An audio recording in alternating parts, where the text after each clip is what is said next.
ஒரு குட்டி கதை சொல்லலான்னு இருக்கேன். என்னென்னா,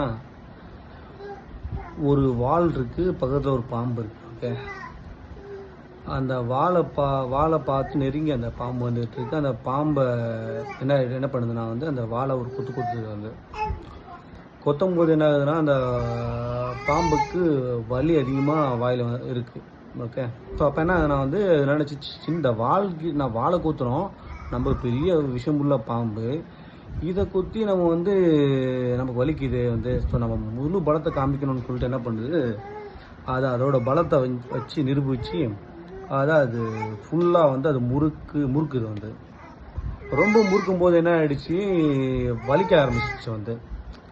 உயிரே போனாலும் நான் இதை விட மாட்டேன்னு சொல்லி அது கரெக்டாக அந்த சவாலை நின்று அது முயற்சி பண்ணுது. கடைசியில் அது தன்னோட உயிரையே மரணிக்குது. ஓகே, அதோட அறியாமை என்ன ஆயிடுச்சுன்னா அந்த வால் அது இரும்பு சாதன்றது அதுக்கு புரியல.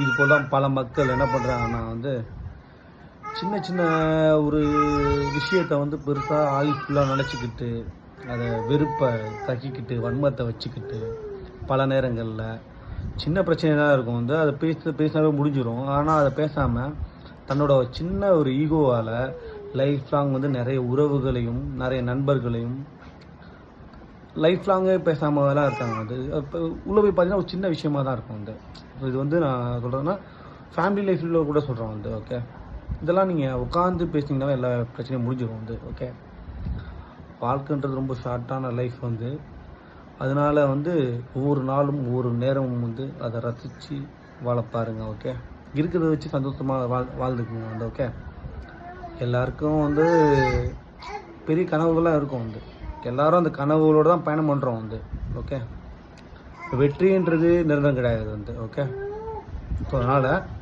கிடைச்ச வாழ்க்கையை நல்லா சந்தோஷமாக வாழுங்க. ஓகே, இதை சொல்லணும்னு தோணுச்சு.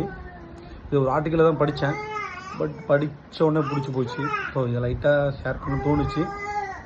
பிடிச்சா ஃபாலோ பண்ணுங்கள், இல்லைன்னா இக்னோர் பண்ணுங்கள். ஓகே, பாய்.